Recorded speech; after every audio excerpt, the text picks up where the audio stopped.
बिस्मिल्लाहिर्रहमानिर्रहीम। अस्सलाम वालेकुम। Welcome to literature online.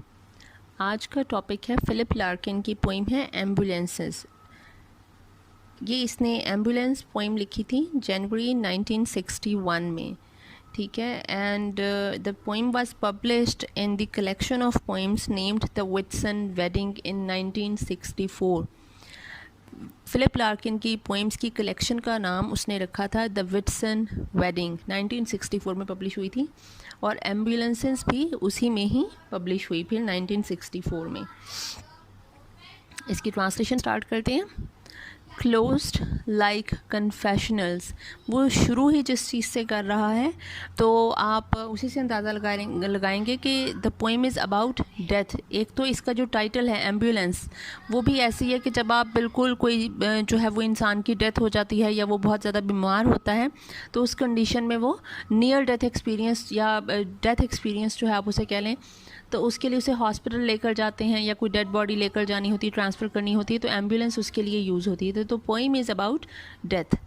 Closed like confessionals they thread loud noons of cities. Confessional किसे कहते हैं?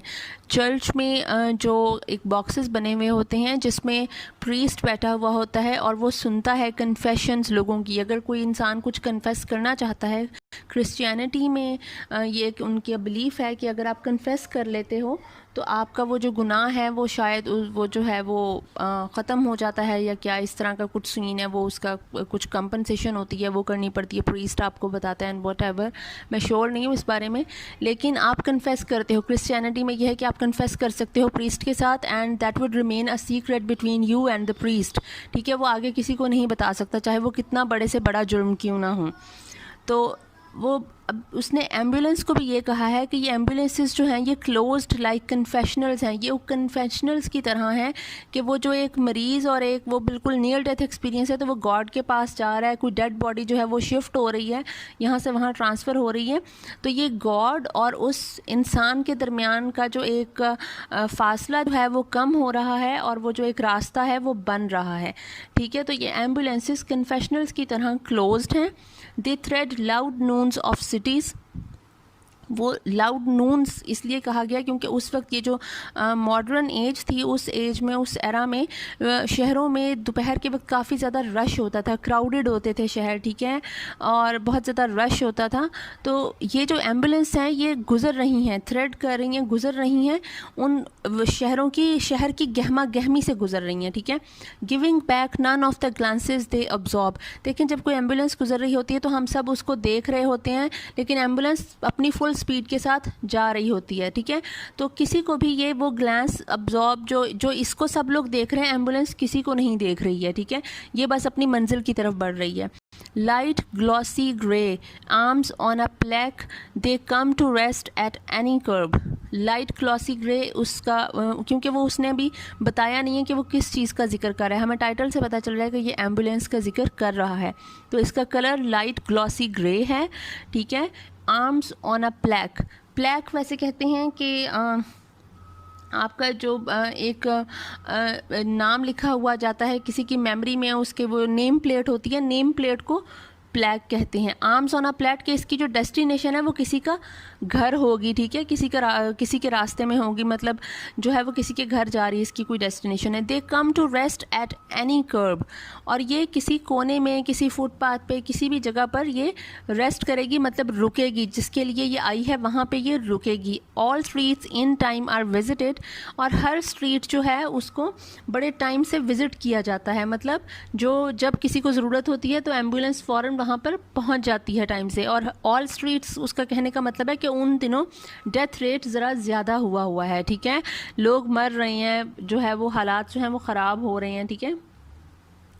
देन चिल्ड्रन स्ट्रून ऑन स्टेप्स और रोड, जो बच्चे हैं वो खेल रहे हैं। स्ट्रून का मतलब होता है स्कैटर्ड, बिखरे हुए होना, इर्द गिर्द घूम रहे होना, ठीक है। बच्चे जो हैं वो सीढ़ियों पर, स्टेप्स पे या रोड पे या सड़क पे घूम रहे हैं, खेल रहे हैं, बिखरे हुए हैं, ठीक है। और women coming from the shops, या औरतें जो हैं वो किसी दुकान से बाहर निकल रही हैं शॉपिंग करके। Past smells of different dinners, और जब एम्बुलेंस कहीं से गुजरती है मतलब वो बच्चे वहाँ पे सड़कों पे खेल रहे होते हैं, उनके पास से गुजर रही है, औरतें दुकानों से निकल रही हैं, वहाँ से गुजर रही है, और मुख्तलिफ रेस्टोरेंट्स और मुख्तलिफ घरों से खाने की स्मेल आ रही है तो उससे भी गुजर रही है। सी अ वाइल्ड वाइट फेस दैट ओवरटॉप, सी मतलब ये लोग जिनके पास से एम्बुलेंस गुजर रही है वो लोग देखते हैं a wild white face that overtops. White face इसलिए कहा गया है क्योंकि जब इंसान की डेथ हो जाती है तो उसका फेस जो है वो बिल्कुल इस तरह से, बिल्कुल जो डेड इंसान होता है उसका फेस थोड़ा वाइट सा हो जाता है, ठीक है। A wild white face that overtops red stretcher blankets momently as it is carried in and stored. कि वो लोग वो चेहरा देखते हैं या उस शख्स को देखते हैं जिसका चेहरा जो है वो बिल्कुल सफ़ेद पड़ चुका है और उस पर एक स्ट्रेचर पे रेड कलर का कंबल डाल दिया गया है। स्ट्रेचर ऐसे ही होते हैं ना, वाइट कलर का स्ट्रेचर होता है और मरीज़ पे रेड कलर का कंबल सा डाल देते हैं, ब्लैंकेट डाल देते हैं, ठीक है। Momently as it is carried in, जैसे उसे ले जाया जाता है स्ट्रेचर पे, एंड स्टोर्ड का मतलब है उस बंदे को अब एम्बुलेंस में डाल दिया गया है। स्टोर्ड का मतलब होता है पैक कर देना या स्टोर कर देना बड़ी एहतियात के साथ, ठीक है, स्टोर्ड केयरफुली। तो ये स्टोर्ड का मतलब ये है कि उसको स्ट्रेचर पे घर से उसके निकाला गया है, उसके मुंह पे कंबल डाल दिया गया है और अब उसे एम्बुलेंस में स्ट्रेचर को रख दिया गया है एहतियात से डेड बॉडी को, ठीक है। And sense the solving emptiness that lies just under all we do. अब उस जो डेड बॉडी को देखकर, जिसको एम्बुलेंस में डाला जा रहा है, उसको देखकर जो हमें एहसास होता है, मतलब जो लोग हैं वहाँ पे जो खड़े हैं, जो देख रहे हैं, हमें अपने अंदर का जो खोखलापन है, खालीपन है, उसका एहसास होता है। That lies just under all we do, और ये वो खालीपन है जो हम में से हर एक के अंदर मौजूद है। ये मॉडर्न एज की आप पोइट्री पढ़ेंगे तो ये emptiness and shallowness and loneliness जो है, आइसोलेशन जो है, ये थीम है मॉडर्न एज की पोइट्री का। ये हर दूसरा पोइट इसी बारे में ही लिख रहा है कि चाहे हम लोगों के पास टेक्नोलॉजी आ रही है, हम सारा कुछ हमारे पास आ रहा है, हम जो है वो प्रोग्रेस कर रहे हैं, लेकिन हम अकेले होते जा रहे हैं, ठीक है। कोई भी इंसान जो है वो अपनी ही तन्हाई में ही गुम है, किसी भी इंसान को किसी के बारे में नहीं पता है। तो ये जो एम्प्टीनेस है ये हम सब के अंदर मौजूद है। And for a second get it whole so permanent and black and true, और कुछ लम्हों के लिए उस डेड बॉडी को देखकर हमें ये एहसास हो जाता है, गेट इट होल, कि हम इस चीज़ को समझ जाते हैं, सो permanent and black and true, कि जो हम ये जो लाइफ गुजार रहे हैं ये सो परमानेंट, कि ये जो हमारी जो डेथ है और ये जो लाइफ है ये एक चीज़ वो है जो होनी ही है, ठीक है। इट्स अ परमानेंट थिंग कि हमने ज़िंदा होना है तो हमने मरना ही है। एंड ब्लैंक, और ये जो हमारी एग्जिस्टेंस है ये टोटल ब्लैंक हो चुकी है, खाली सफ़े है, हम कुछ कर ही नहीं रहे, हमारी लाइफ जो है वो एम्प्टी हो चुकी है। एंड ट्रू, और ये हमारी जो डेथ है और ये जो हमारी लाइफ है ये एक सच्चाई है जिसको हम जी रहे हैं, ठीक है। मतलब हमें अपनी मौत का एहसास हो जाता है कि हमने ये मरना ही है। दी फैसेंड डोर्स रिसीड, फैसेंड डोर्स कहते हैं जो दरवाज़ा जो है उसको बंद कर देना, ठीक है। दरवाजे बंद करते हुए लोग और पीछे हटते हैं, रिसीड का मतलब है पीछे हटना। दरवाजे बंद करते हुए वो पीछे हट जाते हैं और कहते हैं पुअर सोल, बेचारी रूह, मतलब ये बेचारा बंदा जो मर गया, डेड बॉडी को कह रहे हैं पुअर सोल।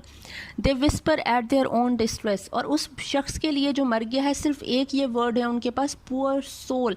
ज़ाहिर है किसी को किसी के साथ अटैचमेंट है ही नहीं है, ठीक है। तो इस वजह से आप किसी के साथ अटैच नहीं होगे, क्लोज नहीं होगे, किसी के लिए कंसर्न या फीलिंग नहीं होगी आपके दिल में, तो आप इससे ज़्यादा क्या बोलोगे। And they whisper at their own distress, और उसको पुअर सोल कहने के बाद वो अपने ही जो रंजो अलम, अपने जो गम है, अपनी परेशानियां हैं, उसका रोना रोने लग जाते हैं।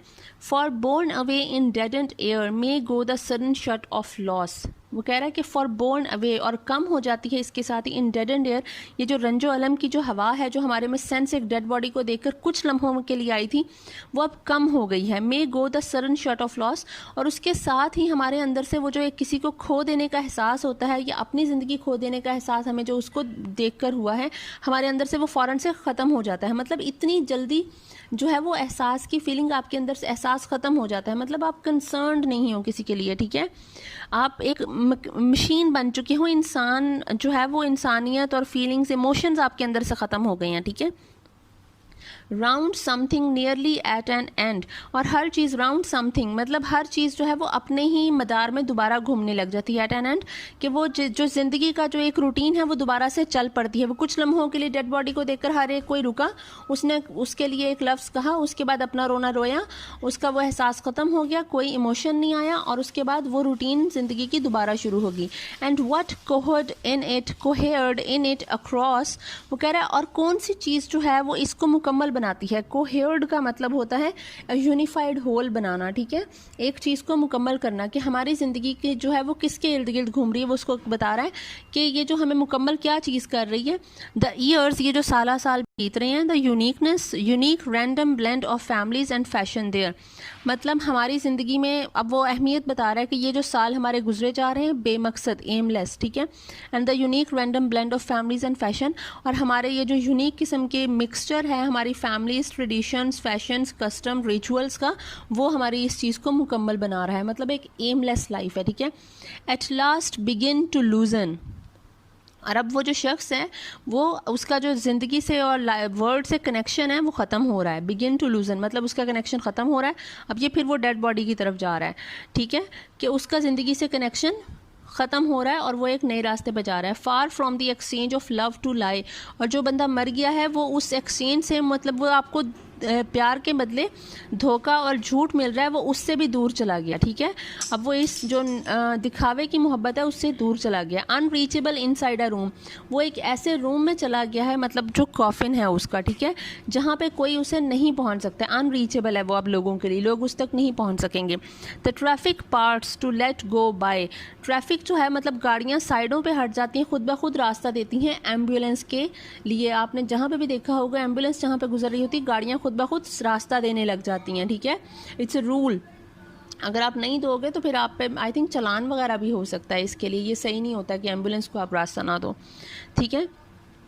तो ट्रैफिक जो है वो पीछे हट जाती है, एम्बुलेंस को रास्ता देती है। Brings closer what is left to come, और ये मतलब एम्बुलेंस अब जहाँ पे जा रही है वो ग्रेवयार्ड में या सिमेट्री में जहाँ भी उसको लेकर जाएंगे, ठीक है, तो ये जो है वो जो रास्ता है वो आपको उसकी तरफ लेके जा रहा है, मतलब आपकी जो लाइफ आफ्टर डेथ जो है, what is left to come, अब वही आनी है ना लाइफ आफ्टर डेथ, आपको उसके करीब लेकर जा रहा है। And dulls to distance all we are, और ये जो हमारा डल्स मतलब कम करना, और ये जो चीज़ है ये हमारा सब का भी उस चीज़ से डिस्टेंस कम करती जा रही है, मतलब हर गुजरता दिन हमें हमारी मौत के ज़्यादा करीब ले जाता जा रहा है।